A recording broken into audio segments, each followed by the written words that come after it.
আচ্ছা, এই 7.2 এর আরেকটা ম্যাথ ছিল হচ্ছে বন্ড ভ্যালুয়েশনের। বন্ড ভ্যালুয়েশনের মানে কারেন্সি সোয়াপের ভ্যালুয়েশন, ইন্টারেস্ট রেট সোয়াপের ভ্যালুয়েশন তো দেখায় নাই। এখানে হচ্ছে বন্ড ভ্যালুয়েশনটাই সহজ, ম্যাম বলছে এটাই দিবে। তো হচ্ছে এটা কিভাবে করতে হবে, প্রথমে বলা আছে কনসিডার দ্য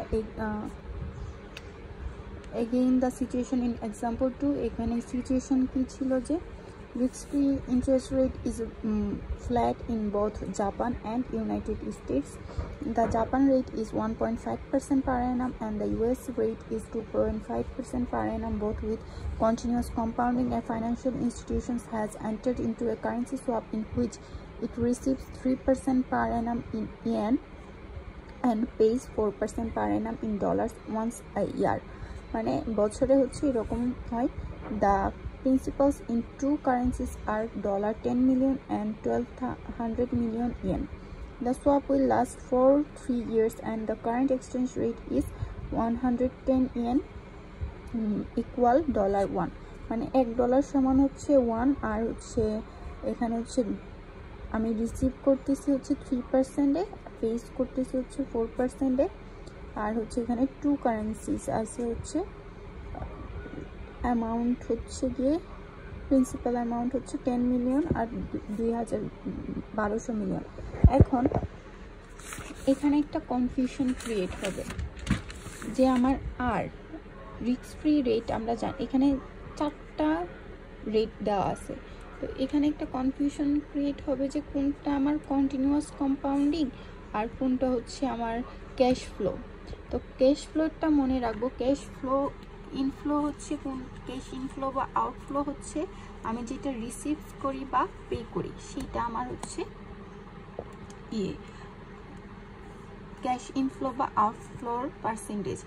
আর আমার ডিসকাউন্টিং যখন আমাদের করতে হয় তখন আমি কিভাবে বুঝবো আমার ডিসকাউন্টের কোনটা, সেটা হচ্ছে আমার কন্টিনিউয়াস কম্পাউন্ডিং, সেটা হচ্ছে কি আমার কন্টিনিউয়াস কম্পাউন্ডিং।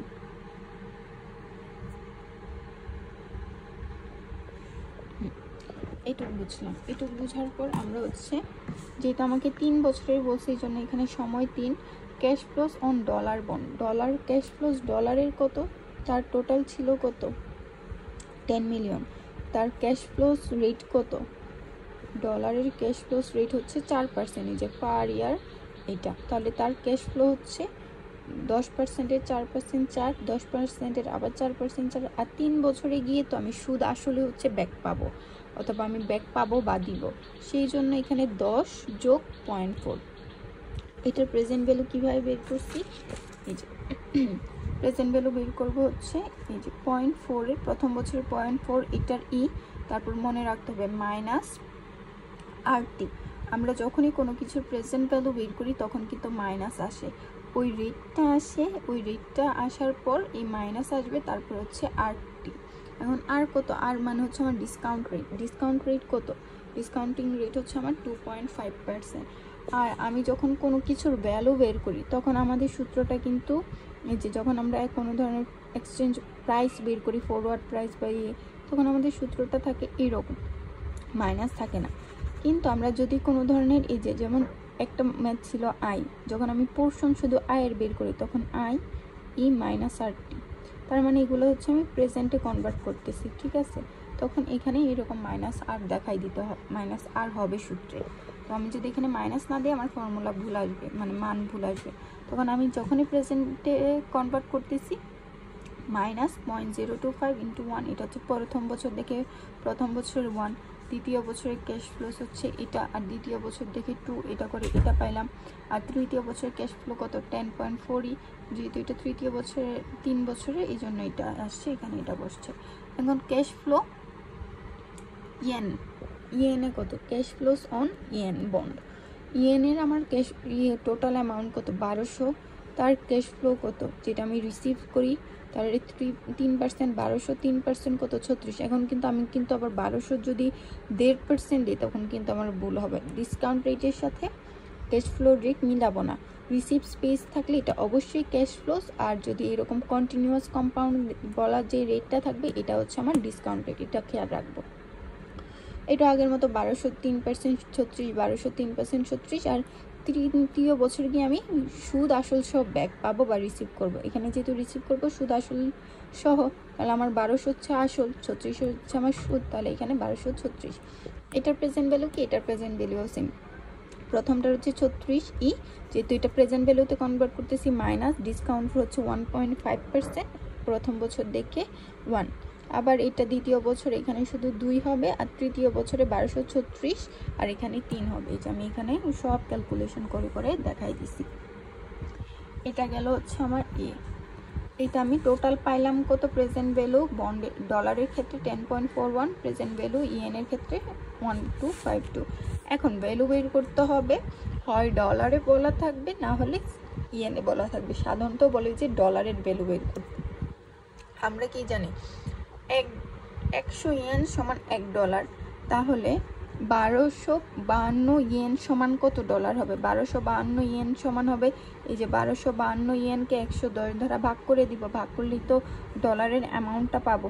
যেহেতু আমরা জানি $1 সমানই হচ্ছে এত ইয়েন ছিল, তখন আমি এটাকে 110 দ্বারা ভাগ করলে যে রেটটা পাবো এটা হচ্ছে আমার ডলার রেট।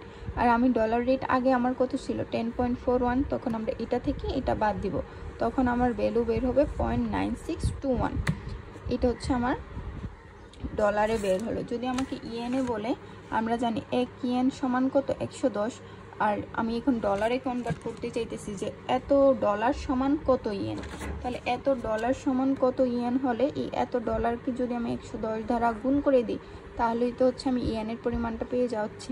এখন আবার আগের মতো আগেরটা থেকে এই নতুন ইয়েনটা বাদ দিব, বাদ দিলে যেটা পাবো সেটি হচ্ছে আমার ভ্যালু অফ দ্য ইয়েন। এটা পাইছি। এখন ম্যাম আরেকটা জিনিস ক্লাসে দেখাইছিল, লাস্ট ক্লাসে, যেটা বলছিল যে ম্যাম দিবে না বা এইভাবে না করতে, কিন্তু তোমার মনে তো আবার খুঁতখুত লাগবে, এই জন্য দেখাই দিচ্ছি যে এটাও সেম প্রসিডিউর, সেম মান্থস, সব কিছুই সেম। এখানে কাজ বেশি, মানে এটা হচ্ছে কারেন্সি সোয়াপের ফিক্সড ফর ফিক্সড মেথডটা। এখানে ডলার ক্যাশ ফ্লো কীভাবে পাইছি? যে 10-এর 4%, 10-এর 4%, 10-এর 4%, যেহেতু লাস্টের বছর পাবো। আচ্ছা, এখানে পে করতেছি দেখে আমরা কি করতেছিলাম? ডলারটা পে করতেছিলাম, এই জন্য এখানে মাইনাস দেখাইছি। ক্যাশ ইএনের বেলায় কি করতেছিলাম? রিসিভস করতেছিলাম, এই জন্য এখানে প্লাস দেখাইছি। ফরওয়ার্ড এক্সচেঞ্জ রেট কিভাবে পাবো? ফরওয়ার্ড এক্সচেঞ্জ রেট পাবো, আগে আমাকে বের করতে হবে। আমার হচ্ছে এখানে বলা আছে the swap will last for another 3 years and the current exchange rate is 110 per dollar. তার মানে $1 সমান 110। তাহলে আমি ডলার পার ইয়ান কীভাবে বের করব, মানে এক্সচেঞ্জ রেটটা বের করব 1/110। এটা যেটা পাবো এটা হচ্ছে আমার ডলার পার ইয়ান, মানে হচ্ছে একটা ইন্টারেস্ট ফ্যাক্টর বের করলাম। এই ফ্যাক্টরটাকে আমি, এটা ইন্টারেস্ট ফ্যাক্টর না কি বলে জানি না, কিন্তু এই ফ্যাক্টরটাকে এখানে আমি S0 বা I বা যেটাই বলি না কেন এটা ধরে কনসিডার করতেছি। এটাকে আমি এই যে আমার কারেন্সি সোয়াপের এই যে যখন হচ্ছে কি ছিল আমরা দেখছিলাম, যখন দুইটা দেশের ইয়ে ছিল তখন আমাদের সূত্র কি ছিল? S0, এই যে S0 E R minus RF into t. তখন আমি এটার মান পাইলাম S0 E R minus RF। আমরা এটাকে ডলারটাকেই হচ্ছে ধরছি, এটা থেকে ডলারটা থেকে ইয়েন বাদ দিয়ে 1। এটা হচ্ছে প্রথম বছরের ফরওয়ার্ড পাবো। আবার এইভাবে এখানে 2 বসাবো, সেকেন্ড বছরে পাবো। আবার এখানে 3 বসাবো, এই 3 বছরের লাস্টের বছরেরটা পাবো। তারপর হচ্ছে dollar value of yen cash flow, dollar value of yen cash flow. এটা কিভাবে পাবো? এই যে এই 36কে ইয়েনকে যদি আমি এইটা দ্বারা গুণ করি, এই যে ইয়েনকে এটা দ্বারা গুণ করলে এটা আসবে, আবার এই ইয়েনকে এটা দ্বারা গুণ করলে এটা আসবে, ইয়েনকে এটা দ্বারা গুণ করলে এটা আসবে। নিট ক্যাশ ফ্লো কীভাবে পাবো? নিট ক্যাশ ফ্লো আমার কার দরকার? আমরা ডলারে এটা থেকে বের করতেছি, তখন এটা থেকে এই 0.4টাকে মাইনাস করলে এটা আসবে, আবার এটা থেকে মাইনাস করলে এটা আসবে, এটাকে এটার থেকে মাইনাস করলে এটা আসবে। তারপর এটার প্রেজেন্ট ভ্যালু কীভাবে নিব? এই যে এখানে কিন্তু মাইনাস দিতে হবে। আমরা দেখছি আমরা যখনই কোনোটাকে প্রেজেন্ট ভ্যালুতে কনভার্ট করি আমার সূত্রটা এরকম মাইনাস দিতে হয়। তখন এটা হচ্ছে আমার S0 E মাইনাস আর, ডিসকাউন্টের বেলায় ছিল ডলারে 25, প্রথম বছর দেখে 1। আবার এটা বসাবো এখানে এটুক ঠিক থাকবে, এখানে বছরের 2, তখন এটা পাবো, আবার এটা পাবো, মাইনাস মাইনাস প্লাস এই তিনটা যোগ করলে এই ভ্যালু পাবো। আমরা এই মেথডে করলেও যেটা ডলারের ভ্যালু পাবো, এটা আমরা এই মেথডে করলেও সেমই পাবো। এই জন্য আমরা সবসময় এই মেথডটাতেই যাবো, এই মেথডটা ইজি।